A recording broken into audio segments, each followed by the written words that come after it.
Hey guys, how you doing? Dan here, and it is great to see you all again. So today I've got another DJI Mini 2 video for you, which I'm hoping you're all super pleased about because there hasn't been one in quite a while. Now that's not because I don't like flying the DJI Mini 2 anymore, it's mainly because I've been focusing on other types of videos such as filmmaking videos and also photography style videos. So if you haven't seen any of these, make sure to check those out on my YouTube channel. But today, for this video, I want to focus on 5 tips and techniques to make sure you're never going to lose your DJI Mini 2 footage. There's nothing worse than showing up to a brilliant location and then realising you can't record for some reason, or there's nothing worse than getting home and realising maybe your file hasn't recorded correctly to the SD card, it's not even on the micro SD card, or your drone has flown away while shooting and therefore you've got no footage. So these tips and tricks are going to work around those problems and we're going to come up with some solutions. Let's get into tip number 1. So I already kind of briefly mentioned this in the intro, but just imagine this. You look outside and it is an amazing day for shooting. You pack your drone up, you get to this amazing location. Let's say you even get there for sunrise, it's that nice for location. You send the drone up, then you line up the most amazing shot you've ever seen. You hit record and you get this message up on screen saying you've no micro SD card in the camera. It happens to all of us, it happens to the best of us. It's happened to me a few times as well. But this tip is a really simple one. It's just to make sure you've got a spare micro SD somewhere. It could be in your wallet, your purse, your camera bag. Even if you carry the DJI Mini 2 bag, there's a zip here on the front you could put a micro SD card, and there's also a zip on the inside as well. I know it sounds a bit basic, but it's definitely something to consider. Don't let your shoot end before it's even begun. Whilst we're talking about micro SD cards, I just want to show you the ones I use. So I use the SanDisk Extreme Pro ones. These are really good, and these are actually recommended by DJI themselves.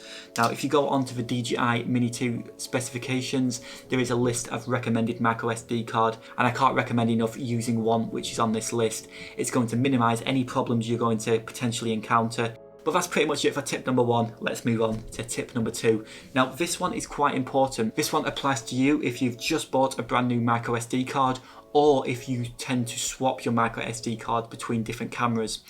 So it's what can happen is different cameras write the data to the micro SD card in different ways, and sometimes they even need a different file structure or root folder structure, and the data will still record to the card, but when you come to access that data on a computer you might not be able to find it because of a weird folder structure. So it's just something to be aware about. If you are swapping systems, format the card, and that just allows the camera to format the card in such a way where it understands how to read and write data to that card. If you've got it formatted for another camera, it might get a little bit confused, but it's really simple to format the micro SD card. Just before we talk about formatting it though, just one thing to kind of warn you about is once you format the card, you're going to lose all the data on it. So just make sure that data is backed up if you are going to format the card, but I'm going to come on to that in a second as well. But let's have a quick look at how to format the micro SD card. It's super easy. So all you have to do is go to the menu system on the DJI Fly app, which is at the top right with these 3 little dots. Tap on that, go across the camera, scroll all the way down and you'll see SD card here. Just tap format, and now this is the screen you're going to get. Format SD card. You can either cancel it or confirm it. The reason why you're getting this confirmation is because it's going to delete everything on there, so you can't accidentally do it. And there we go. Now don't worry if there's a bit of space taken up on your formatted micro SD card. I don't exactly know why this is, but I'm assuming it's some sort of DJI cache. But now you've formatted the card, ready for the DJI Mini 2 drone, and you shouldn't encounter any problems. Again, this is the same. You can format cards in mirrorless cameras, DSLRs, GoPros.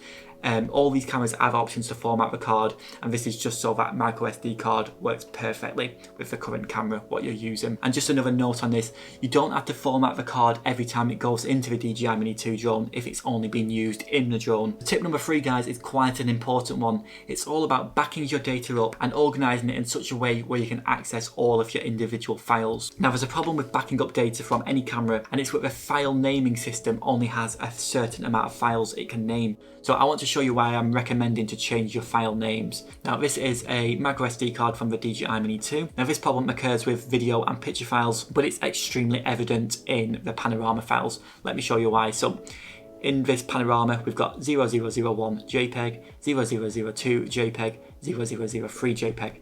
Now let me go to a different folder. Let's go to this one. And again, we've got a 0001, 0002. So the problem is here is we've got 2 of the same file name. So let me show you what happens when I try and import this into Lightroom. So we'll go with this one. And this what's going to happen is Lightroom's going to say this has already been previously added. Now this isn't because I've already got it in Lightroom, this is because it's already got 001, 002 in Lightroom. So as you can see, this is a pretty big problem. But is what you can do. This is fairly similar on Mac and Windows. If you just right click these files and rename, so we'll find DJI and we're going to replace that with Manchester, and we'll use the date as well. We'll hit rename, and there we've got each of these files now has got our unique name, which hasn't already been put into Lightroom. So let me show you what happens now. We'll try again.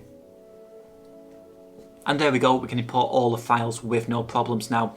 So this is why I'm recommending to rename your files at the very start of the process as soon as you start backing your data up. Just make sure you back it up in more than one place. It's not good enough just to have it in one place on your laptop. Let's say, for example, you back all of your amazing footage up onto your laptop, and then your laptop dies and then you can't access the data. So you can back up your data also online and like Google Drive or Dropbox or even iCloud. There's lots of different online platforms, but you can also use SSDs as well. And there is a saying in video production which goes along the lines of, if it's not backed up in 3 locations, it's not backed up at all. So let's move on to tip number 4. And tip number 4 is fairly similar to tip number 1. Now, so what I want to talk about here is swapping your micro SD card while shooting. So let's say you go out shooting to an amazing location. Let's say you go to the Lake Districts and you go extremely early in the morning to get the sunrise over Buttermere Lake, something like that. And you do go there and you get some amazing footage.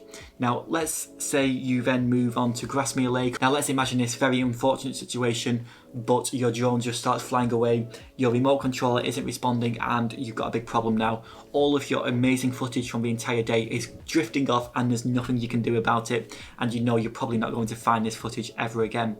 So my tip here is to swap your micro SD card after important bits of footage. Do you shoot at Buttermere, swap your micro SD card, so then if something does happen, you've still got your Buttermere footage. The way I like to think of this is, I would much rather lose, let's say, 16 gigabyte footage than the full 128 gigabytes of footage, which, you know, 120 gigabytes of footage is quite a lot. I'd be absolutely gutted if I lost that much footage. So it's much more beneficial to lose a little bit of footage rather than the full micro SD card. And finally, tip number 5, so this is the one I wanted to tell you about, because it is quite problematic. Now, I'm not sure if this happens to everyone or if it's just my DJI Mini 2 drone, but sometimes when I'm out recording, especially with video files, the last shot of the day doesn't record properly. So as you can see here, I've got 0001, 02, 03, but 04 was a video file when I shot it on the day, but it's saved as a HTML text file. Now, I'm not sure why it does this. In all honesty, I've not looked into it. The reason why this is such a big problem is the last shot I get of the day is normally one of my better ones. By the time I've been shooting a while, I know the location well, I know what works, I know what doesn't, I know some good compositions, and I'm also a bit more confident with the shots I'm willing to try and get out of that location. But the way I fix this problem is I'll record another file after my last shot, just almost a dummy file for 2 seconds, and my last shot tends to save properly then, and the dummy file becomes the HTML file. So again, if this ever happens to you, this is a great way to save that final shot. It is super frustrating when this happens and it's so annoying. I'd love to hear in the comments below if this has ever happened to you, or if this is just something, what's going on with my DJI Mini 2 or the Fly app or something on my end. But guys, I think we're pretty much at the end of the video now. Thank you very much for watching. It does mean the absolute world to me. And if you did learn anything new in this video, please remember to like, comment and subscribe. That'd be absolutely amazing, thank you. And remember to check out my other videos. So like I said, there's lots of filmmaking ones and also photography ones on my YouTube page now, all of which those techniques can be applied to the DJI Mini 2 as well, or most of them anyway. But guys, thanks again for watching, and I'll see you all in the next video. Cheers.